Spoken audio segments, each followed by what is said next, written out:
नमस्कार दोस्तों, आप सभी का स्वागत है जीबीआर इन्फॉर्मेशन यूट्यूब चैनल में। दोस्तों, एसएससी सीजीएल का एग्जाम 12 सितंबर से शुरू होने जा रहा है और उसी को देखते हुए आज हम 5 ऐसे टॉपिक को कवर करने वाले हैं जिनसे हाल के परीक्षाओं में काफ़ी प्रश्न पूछे गए हैं। अगर आप इन 5 टॉपिक को अच्छे से अगर कंप्लीट कर लेते हैं तो मुझे पूरी उम्मीद है कि 4 से 5 क्वेश्चन आप इससे सही कर पाएंगे। और अगर एग्जाम में अगर 4 क्वेश्चन भी अगर इससे पूछे गए और आप सही अगर कर जाते हैं तो 8 नंबर का फायदा हो सकता है, जो कि आपके सिलेक्शन में अहम रोल निभा सकता है। ठीक है, तो लेकिन एक बात मैं पहले ही क्लियर कर देना चाहता हूं दोस्तों, क्योंकि एसएससी ने भी नोटिस दिया है और उसका पूरा मैं पालन भी कर रहा हूं। तो ये कोई पेपर एनालिसिस वीडियो नहीं है, बल्कि एक एक्सपेक्टेड है। ठीक है, तो चलिए वीडियो को शुरू करते हैं और देख लेते हैं कि पहले हम कौन कौन सा इसमें टॉपिक को कवर करने वाले हैं। तो महत्वपूर्ण दिवस और उनके थीम, है ना, दिवस और उनके थीम। जैसे कि कोई भी दिवस है, जैसे कि जनसंख्या दिवस, है ना, विश्व जनसंख्या दिवस कब मनाया जाता है वो भी देखेंगे। साथ में देखेंगे कि उसका इस वर्ष का थीम क्या रहा है। ठीक है, उसके बाद सैन्य अभ्यास, मिलिट्री एक्सरसाइज देखेंगे, जैसे कि डस्ट लीग किन 2 देशों के बीच हुई और कहाँ उसका आयोजन हुआ। उसके बाद सभी महत्वपूर्ण सूचकांक हम एक बार में ही देखेंगे, जैसे कि वर्ल्ड पीस इंडेक्स, मतलब कि विश्व शांति जो सूचकांक है उसमें भारत का स्थान क्या है, टॉप पे कौन है। ठीक है, उसके बाद महिलाओं की उपलब्धि, जैसे कि 2025 में जो महिलाओं की जो उपलब्धियां रही हैं, हालांकि कुछ क्वेश्चन आपको 2024 के भी मिलेंगे। जैसे कि आप कोई भी आप महिला आप ले सकते हैं कि मैं आगे आपको बताऊंगा। ठीक है, नई पुस्तकें, जो 2025 में जो नई नई जो पुस्तकें लिखी गई हैं उनसे भी संबंधित जो भी पुस्तक है वो आपको लिस्ट में यहाँ पे प्रोवाइड करवाने वाला हूँ। ठीक है, बहुत सारे लोगों का कंसर्न रहता है कि सर आप पीडीएफ नहीं देते हैं, तो ऐसा कोई बात नहीं है। मैंने बहुत सारे पीडीएफ दी है, जो भी लॉन्ग वीडियो मैंने दिए हैं आप जाके आप देख भी सकते हैं वहां पे। बस अब अगर 10 मिनट 15 मिनट का वीडियो है तो उसका मैं क्या ही पीडीएफ दूं भाई, बताओ। 10 पीपीटी है तो उसमें क्या दूं। आप तो यहाँ पे आप स्क्रीनशॉट भी ले सकते हैं ना। और मैंने बहुत ज्यादा डिमांड भी आप लोगों को नहीं रखा। जब डिमांड पूरा होगा तभी तो। बहुत लोग कहते हैं 5000 1000 लाइक होगा तब मैं पीडीएफ दूंगा, लेकिन मेरा ऐसा कुछ नहीं है। जब भी 100 लाइक्स होता है मैं पीडीएफ दे देता हूँ। ठीक है, 100 लाइक्स होंगे, 100 लाइक्स और आपके पास पीडीएफ चला जाता है। चलिए स्टार्ट करते हैं वीडियो को। तो हम देखते हैं, सबसे पहले जनवरी से स्टार्ट करेंगे। देखिए दोस्तों, यहाँ पे आपको 2 चीजें क्लियर हो रही है। आप स्टैटिक में भी यहाँ पे क्लियर कर रहे हो कि कौन सा दिवस किस दिन मनाया जाता है। ठीक है, जैसे कि प्रवासी भारतीय दिवस ये कब मनाया जाता है, तो 9 जनवरी को मनाया जाता है। क्यों, गांधी जी वापस आए थे साउथ अफ्रीका से, है ना, तो इसीलिए प्रवासी भारतीय दिवस 9 जनवरी को मनाया जाता है। और इसका इस बार का ये जो लिखा हुआ हरा कलर से, ये आपका थीम लिखा हुआ है। ठीक है, जैसे विकसित भारत में प्रवासी भारतीयों का योगदान, ये इस बार इसका थीम रहा है। उसके बाद फरवरी की बात करें तो विश्व आर्द्र भूमि दिवस जो है वो 2 फरवरी को मनाया जाता है। आपको पता है कि रामसर जो सम्मेलन हुआ था वो 2 फरवरी के दिन ही हुआ था, ईरान में, है ना। ईरान में एक जगह है रामसर, इसलिए जो है 2 फरवरी को विश्व आर्द्र भूमि दिवस यानी कि वर्ल्ड वेटलैंड डे मनाया जाता है। और आप मुझे कमेंट में बताना कि अभी भारत में जो है वो रामसर स्थलों की संख्या कितनी है। रामसर स्थल जो है वो टोटल कितने हैं भारत में, मैं करवा चुका हूं इसको। और अगर वीडियो आपको ये अगर पसंद आएगा तो आप मुझे कमेंट में बताना, कल फिर से मैं 5 या 10 टॉपिक फिर से कवर कर दूंगा। ठीक है, तो इस तरह से सारे टॉपिक आपके कवर हो जाएंगे। विश्व आर्द्र भूमि दिवस का इस बार का थीम क्या रहा है, तो हमारे साझा भविष्य के लिए आर्द्र भूमियों का संरक्षण, मतलब प्रिजर्वेशन ऑफ वेटलैंड, है ना। तो मतलब आर्द्र भूमि का क्या करना है, संरक्षण करना है। उसके बाद विश्व कैंसर दिवस जो है वो 4 फरवरी को मनाया जाता है। विश्व कैंसर दिवस कब मनाया था, 4 फरवरी को। यूनाइटेड बाय यूनिक जो है वो इस बार इसका थीम रहा है। विश्व रेडियो दिवस जो है वो 13 फरवरी को मनाया जाता है। एकदम नया क्वेश्चन आपको दिख रहा होगा, लेकिन ये इंपॉर्टेंट है, याद रखना। रेडियो और जलवायु परिवर्तन जो है वो इसका इस बार थीम रहा है। ठीक है, जल्दी जल्दी से करेंगे ताकि वीडियो लंबा ना हो। मार्च में देखें तो विश्व वन्य जीव दिवस जो है वो 3 मार्च को मनाया जाता है। ध्यान रखेंगे, विश्व वन्य जीव दिवस कब मनाया जाता है, 3 मार्च को, यानी कि वाइल्ड लाइफ डे। अगर बात करें इसका थीम का, तो वन्य जीव संरक्षण, वित्त, है ना, फाइनेंस करना, लोगों और ग्रह में निवेश, ये जो है इसका थीम है, ध्यान रखेंगे। अंतर्राष्ट्रीय महिला दिवस जो है वो 8 मार्च को मनाया जाता है। और कार्रवाई में तेजी लाएं, ये इसका इस बार थीम रहा है। उपभोक्ता अधिकार दिवस जो है वो 15 मार्च को मनाया जाता है। कब मनाया था, 15 मार्च, ध्यान रखना है। टिकाऊ जीवन शैली की ओर उचित बदलाव, ये जो है इसका थीम है। अंतर्राष्ट्रीय वन दिवस, वन, है ना, फॉरेस्ट, ये जो है 21 मार्च को मनाया जाता है। और वन और भोजन, वन और भोजन जो है वो इसका इस बार थीम रहा है। विश्व जल दिवस 22 मार्च को मनाया जाता है। और ग्लेशियरों का संरक्षण करना है, ये जल दिवस का इस बार इसका थीम रहा है। ग्लेशियर से क्या होता है, जो बड़े बड़े जो पहाड़ होते हैं वो ग्लेशियर पिघलने के कारण जो है वो बाढ़ वगैरह जो है वो आ रही है। ठीक है, तो इसको क्या करना है, संरक्षित करना है। विश्व मौसम विज्ञान दिवस जो है वो 23 मार्च को मनाया जाता है और प्रारंभिक चेतावनी के अंतर को एक साथ बांटना जो है वो इसका इस बार थीम रहा है। ठीक है, ये थीम बार बार पूछे जाते हैं, इसलिए मैंने सोचा कि इसको करवा ही देता हूँ। चलिए, बहुत इंपॉर्टेंट है, लास्ट तक जरूर देख लेना भाई। अप्रैल में क्या है, तो विश्व स्वास्थ्य दिवस 7 अप्रैल को मनाया जाता है और स्वास्थ्य शुरुआत आशापूर्ण भविष्य, ये इसका क्या है, थीम है ना। हेल्थ बिगिनिंग, और जो फ्यूचर है वो क्या है, होपफुल रहेगा। क्या हुआ, चलिए ठीक है, कोई बात नहीं। आगे आते हैं, विश्व धरोहर दिवस जो है वो 18 अप्रैल को मनाया जाता है और आपदाओं और संघर्षों के खतरे में विरासत, ये जो है इस बार इसका थीम है। विश्व पृथ्वी दिवस जो है वो 22 अप्रैल को मनाया जाता है और हमारी शक्ति हमारा ग्रह, हमारी शक्ति हमारा ग्रह, पृथ्वी दिवस आप ऐसे याद रखना, हमारी पृथ्वी क्या है, ग्रह है, तो ग्रह वाला जो है हमारी शक्ति को कौन है, तो हमारा जो पृथ्वी जो ग्रह है वही हमारी शक्ति है। तो इस तरह से आप इसको भी ध्यान रख सकते हैं। आगे चलेंगे, अगला देख लेते हैं। अब हम मई में देख लेते हैं कि मई में कौन कौन सा दिवस मनाया जाता है। ठीक है, तो विश्व प्रेस स्वतंत्रता दिवस जो है वो 3 मई को मनाया जाता है। इसका जो थीम है वो थोड़ा सा लंबा है, याद रखना। Reporting in the brave new world, the impact of artificial intelligence on press freedom and the media, ये इसका क्या रहा है, तो थीम रहा है। विश्व रेड क्रॉस दिवस जो है वो 8 मई को मनाया जाता है। एक सेकेंड, कब मनाया जाता है, 8 मई को। मानवता को जीवित रखना इसका क्या है, तो थीम है। जैव विविधता का अंतर्राष्ट्रीय दिवस जो है वो 22 मई को मनाया जाता है, ध्यान रखेंगे।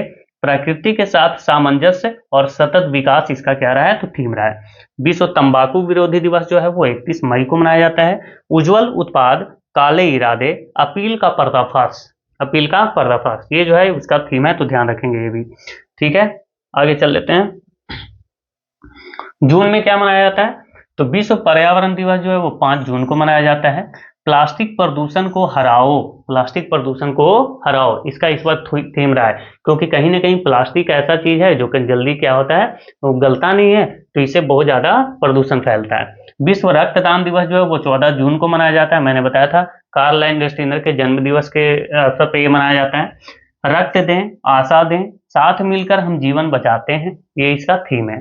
अंतर्राष्ट्रीय योग दिवस जो है वो 21 जून को मनाया जाता है। ठीक है, एक पृथ्वी एक स्वास्थ्य के लिए योग, एक पृथ्वी एक स्वास्थ्य के लिए क्या करना है, तो योग करना है। ठीक है, आगे चलिए। जुलाई में तो विश्व जनसंख्या दिवस जो है वो 11 जुलाई को मनाया जाता है और युवाओं को एक निष्पक्ष और आशापूर्ण विश्व में अपने मनचाहे परिवार बनाने के लिए सशक्त बनाना इसका थीम रखा गया है। दोस्तों, बहुत सारे और भी चीजें हैं, जैसे कि राष्ट्रीय चिकित्सक दिवस जो है वो 1 जुलाई को मनाया जाता है। मैं लिख देता हूं, राष्ट्रीय चिकित्सक दिवस, वर्ल्ड डॉक्टर्स डे, ये कब मनाया जाता है, तो 1 जुलाई को मनाया जाता है। इसका थीम क्या है, तो बिहाइंड द मास्क। ठीक है, तो ये इसका इस बार थीम रहा है, बिहाइंड द मास्क। अगर पूछा जाए ओजोन दिवस कब मनाया जाता है, तो 16 सितंबर को मनाया जाता है। और भी यहाँ पे दिवस करना तो मेरा थीम नहीं था, मेरा तो थीम था जो जिसमें कुछ थीम है वो वाले दिवस करवाना है एक जगह पे। चलिए आगे चलते हैं। अब हम महिलाओं की उपलब्धि देखते हैं, जैसे कि तनुष्का सिंह, वायुसेना की जगुआर स्क्वाड्रन की पहली महिला पायलट बनी, कौन, तो तनुष्का सिंह, आप ध्यान रखेंगे।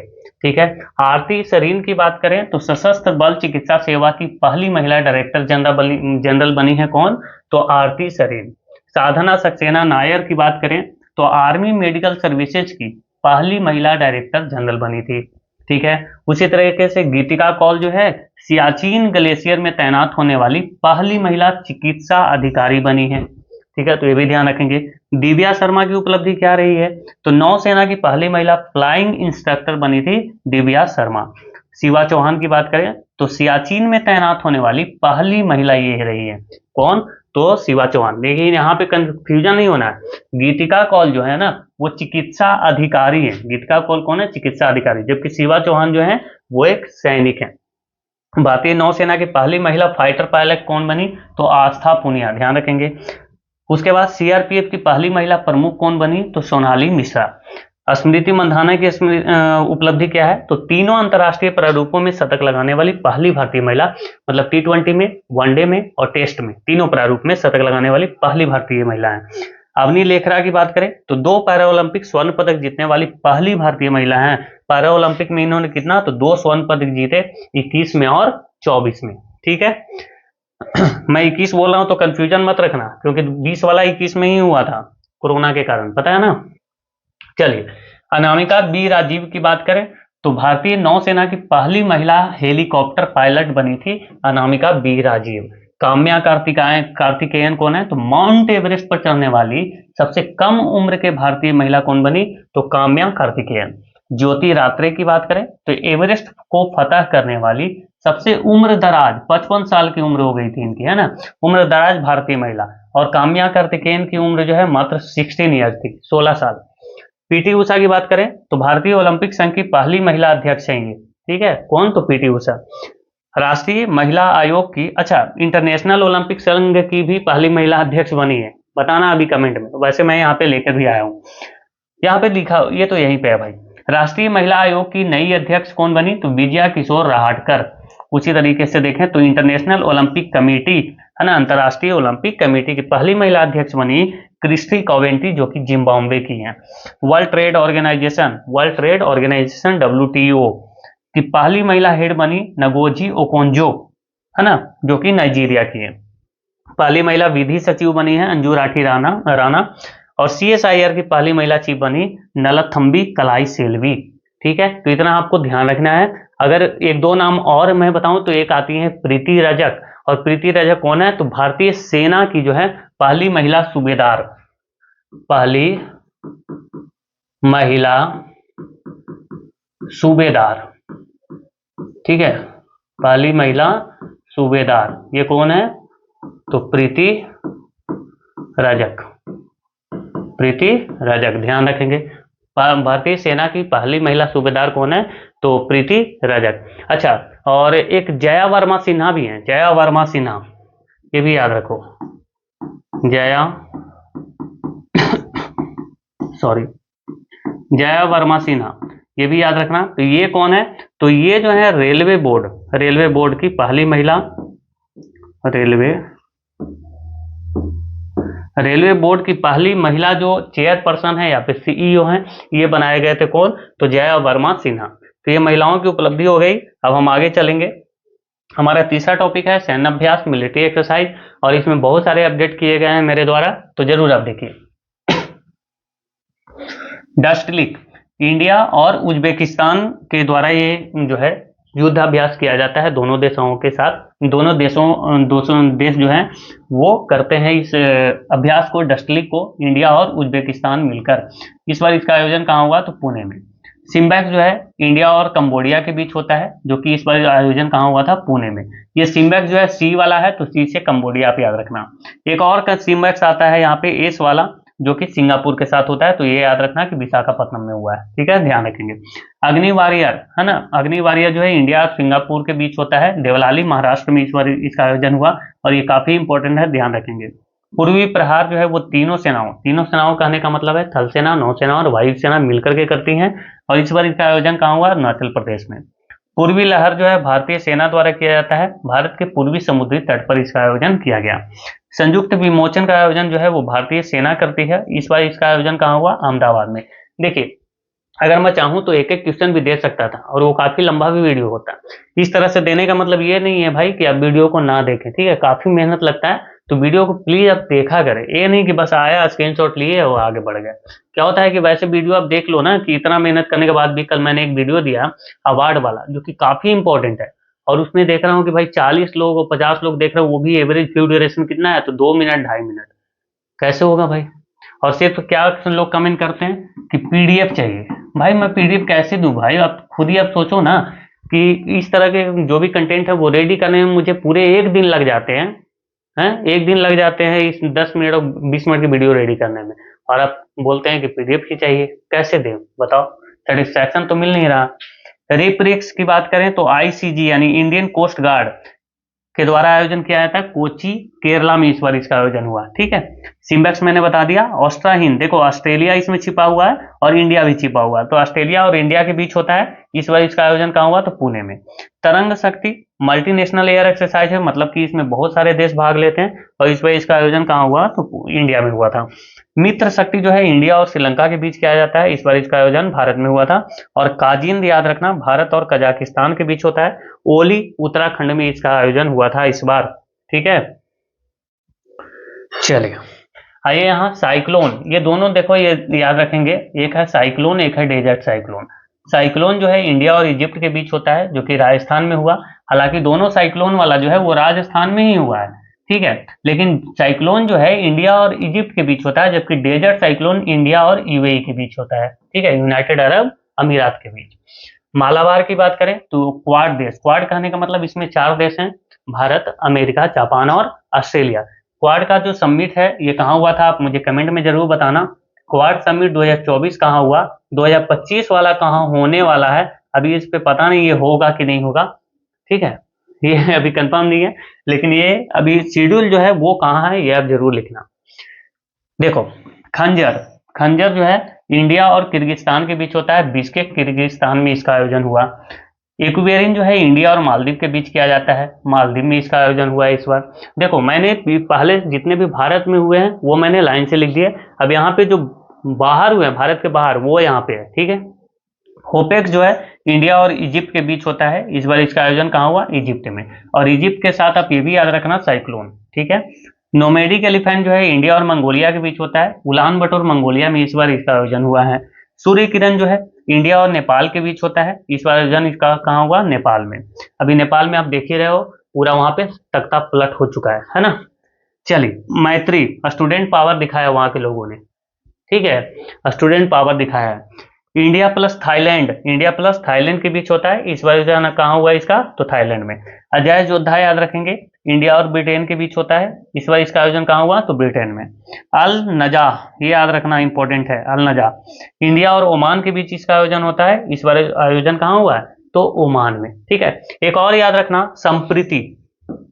ठीक है, संप्रीति एक्स, संप्रीति एक्स, ये हम बांग्लादेश के साथ करते हैं, किसके साथ, बांग्लादेश के साथ करते हैं। ये देखिए कुछ और है, जैसे फ्रांस के बीच वरुण, गरुड़ और शक्ति, ऐसे याद रखना।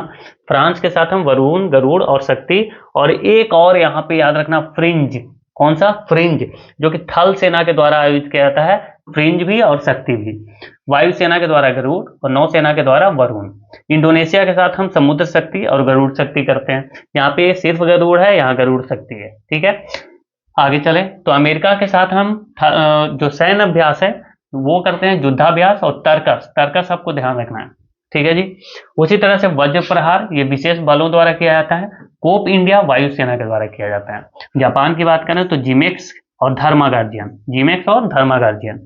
चाइना के साथ हम हैंड इन हैंड करते हैं। ठीक है, हैंड इन हैंड। आगे चलते हैं, अब हम कुछ बुक्स देख लेते हैं जो कि 2025 में लिखे गए हैं। वैसे मैंने काफी बुक्स आपको बताएं, लेकिन यहाँ पे मैंने जो 2025 में लिखे गए और इम्पोर्टेंट है वो मैंने यहाँ पे लिख दिया है। वैसे मैं इसमें और भी इंक्लूड करके आपको दे दूंगा अगर आप मेरा 100 लाइक्स अगर पहुंच जाता है तब।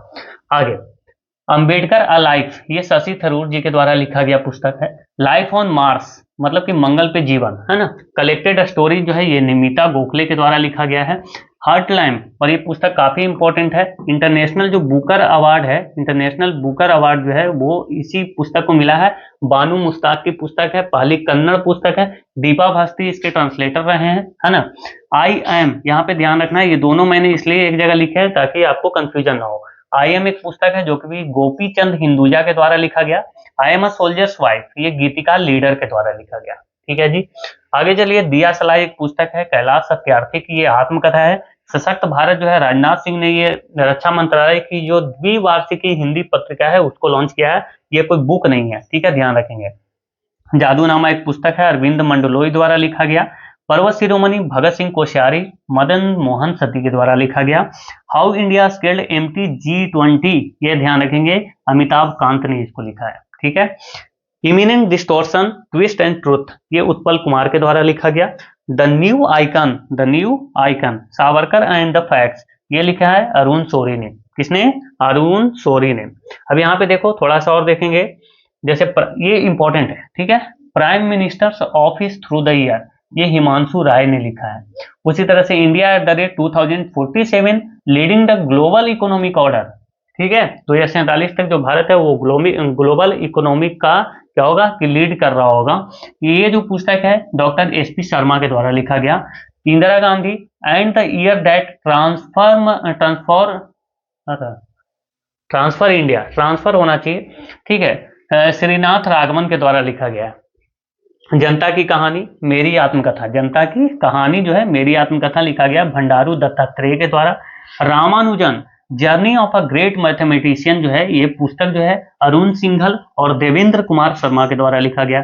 The chief of ministers and the spy, ये जो है अमरजीत सिंह दुलत ने लिखा है, ये टाइपिंग मिस्टेक है। The great conciliator a book on Lal Bahadur Shastri, most important book है ये जो है संजीव चोपड़ा ने लिखा है। Leo the untold story, CSK के बारे में इसमें बताया गया है, पीएस रमन के द्वारा लिखा गया है ना। टू द सेवेंथ जनरेशन, ये भी इंपॉर्टेंट है, डॉक्टर वी.आई. मथन ने लिखा है इसे।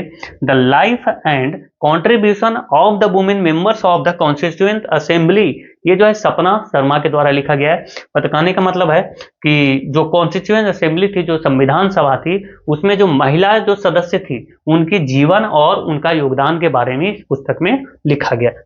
चलिए अब हम बात कर लेते हैं सूचकांक की दोस्तों, जो कि काफी इंपॉर्टेंट है, ये आप जानते ही है ना, हर एग्जाम के लिए महत्वपूर्ण।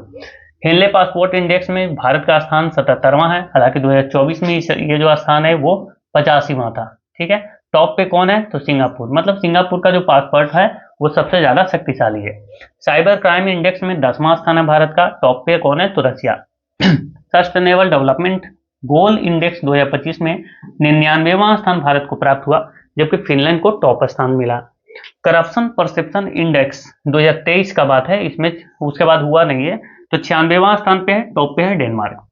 वर्ल्ड हैप्पीनेस इंडेक्स यानी कि खुशहाली है ना, 118वें नंबर पे है भारत, टॉप पे कौन है? तो फिनलैंड। अगर ग्लोबल फायर पावर इंडेक्स की बात करें तो चौथे स्थान पे भारत है, टॉप पे है यूएस। लेकिन अगर ग्लोबल यूनिकॉर्न इंडेक्स की बात करें तो ये तीसरे नंबर पे भारत है, टॉप पे रहा है यूएस। अब ये तीसरे नंबर पे जो है 2-3 सालों से बना हुआ है। विश्व बौद्धिक संपदा सूचकांक 2025 में जो है 42वां स्थान भारत को प्राप्त हुआ, टॉप पे रहा है यूएस। ह्यूमन डेवलपमेंट इंडेक्स 2025 में 130वां स्थान भारत को प्राप्त हुआ है, ठीक है, ध्यान रखेंगे, ये हाल ही में अपडेट हुआ है सारा। टॉप जो है वो आइसलैंड का रहा है टॉप स्थान, यूएनडीपी के द्वारा ये जारी किया जाता है। ग्लोबल जेंडर गैप इंडेक्स 2025 में 131वां स्थान भारत को प्राप्त हुआ है और टॉप पे रहा है आइसलैंड, और WEF यानी कि वर्ल्ड इकोनॉमिक फोरम इसको जारी करता है। दोस्तों एक कोई स्टूडेंट थे जिन्होंने मुझे कमेंट किया था ग्लोबल जेंडर गैप इंडेक्स में भारत का स्थान 129वां है, उनको मैं बता दूं कि भाई एक बार आप प्लीज आप गूगल जरूर कर लेना, ठीक है, क्योंकि मैंने भी यहाँ पे बहुत सारे अपडेट करके मैं जब लाता हूँ तो गूगल करके लाता हूँ। आगे वैश्विक आतंकवाद सूचकांक 2025 में भारत का स्थान 14वां है, और जो बुर्किना फासो है वो पहले स्थान पर रहा है, ये याद रखना, ये बहुत इंपॉर्टेंट है। आगे आइए थोड़ा सा और सूचकांक देखेंगे। ग्लोबल इनोवेशन इंडेक्स है ना, नवाचार, ग्लोबल इनोवेशन इंडेक्स जो है, नवाचार इंडेक्स जो है, नवाचार सूचकांक में भारत को 39वां स्थान प्राप्त हुआ। आप मुझे बताओ कि 39वां स्थान और किस चीज में है? तो प्रतिस्पर्धा, कंपटीशन, प्रतिस्पर्धा जो सूचकांक है उसमें भी भारत को 39वां स्थान ही प्राप्त हुआ है, और इसमें टॉप पे रहा है सिंगापुर, ठीक है, सिंगापुर, ध्यान रखना। उसी के बाद वर्ल्ड इन्वेस्टमेंट रिपोर्ट 2025 में भारत का 15वां स्थान मिला, और ये जारी किया गया है किसके द्वारा? अंकटाड। अलग अलग जो संस्थाएं हैं वो अलग अलग जारी करते हैं, इसलिए यहाँ पे लिखा गया कि ये अंकटाड द्वारा जारी किया गया था, जिसमें भारत को 15वां स्थान मिला। Travel and tourism development index में भारत को 39वां स्थान मिला, टॉप पे यूएसए में रहा। WEF यानी कि वर्ल्ड इकोनॉमिक फोरम इसको जारी किया है। वर्ल्ड एनर्जी ट्रांजिशन इंडेक्स जो है 63वां स्थान भारत को मिला, टॉप पे कौन रहा है? तो स्वीडन, और वर्ल्ड इकोनॉमिक फोरम इसको जारी किया है। ग्लोबल हंगर इंडेक्स में भारत को 105वां स्थान प्राप्त हुआ है, मतलब कि भूख वाला, ठीक है। विश्व प्रेस स्वतंत्रता इंडेक्स 2025 में भारत को 151वां स्थान प्राप्त हुआ, टॉप पे कौन रहा है? तो नॉर्वे, हम बहुत दिनों से बना हुआ है। वैश्विक शांति सूचकांक 2025 में 115वां स्थान मिला, और ये आइसलैंड जो है करीब करीब 7-8 सालों से बना हुआ है ये टॉप पे, है ना। जलवायु परिवर्तन प्रदर्शन सूचकांक 2025 में 10वां स्थान भारत का है, 1, 2, 3 का स्थान खाली है, चौथे स्थान पे कौन है, डेनमार्क। ये इसलिए लिखा गया है ताकि इस तरह के क्वेश्चन जो है वो बनते हैं, चौथा स्थान जो है वो पूछ सकता है, ठीक है, क्योंकि पीछे भी पूछ चुका है। दोस्तों आप सोच रहे होंगे कि मैं यहाँ पे बहुत सारी चीजें बस बताता चल रहा हूँ, बीच में बहुत सारी चीजें डिस्कस नहीं कर रहा है। भाई ये रिवीजन क्लास है, ठीक है, जल्दी जल्दी करना है, तो इसलिए यहाँ पे डिस्कशन नहीं है। ये बस हमें ये क्या है, तो एक रिवीजन क्लास है जिसका मकसद है कि जल्दी से जल्दी क्या किया जाए कि आपको कंटेंट ज्यादा से ज्यादा प्रोवाइड करवाया जाए, ठीक है। तो इतना देर आप बने रहे उसके लिए बहुत बहुत धन्यवाद। आप जरूर बताना कि वीडियो आपको कैसा लगा, कंटेंट कैसा है। अगर आप बोलेंगे तो इस तरह की वीडियो मैं कल भी प्रोवाइड करवा सकता हूं, अगर आपका कमेंट आता है तो, ठीक है। अगर आप बोलेंगे तो 5 नहीं, मैं 10 टॉपिक ले लूंगा जो भी इंपॉर्टेंट होंगे, ठीक है। तो आप अपना सजेशन आप जरूर दीजिएगा कमेंट बॉक्स में, क्योंकि आपका 12 तारीख से जो है वो सीजीएल का एग्जाम जो है वो आपका स्टार्ट हो रहा है। और सभी को बेस्ट ऑफ लक, जिनका भी एग्जाम है अच्छे से एग्जाम दीजिए, अच्छे से आप अपना प्रिपरेशन कीजिए, ठीक है। ये बस मैंने रिवीजन क्लास दिया है, अगर आपको और भी रिवीजन की जरूरत हो तो आप मुझे कमेंट करना, जिससे कि मैं क्या हूँ जो अपडेटेड कंटेंट है वो मैं ला करके आपको एक बार रिवीजन करवा दूं कल परसों तक, ठीक है। तो इस वीडियो को लाइक और शेयर करना है, इसको चैनल को सब्सक्राइब भी कर लेना है, ठीक है दोस्तों। तो अपना ख्याल रखिए, अच्छे से तैयारी कीजिए। थैंक यू सो मच, जय हिंद।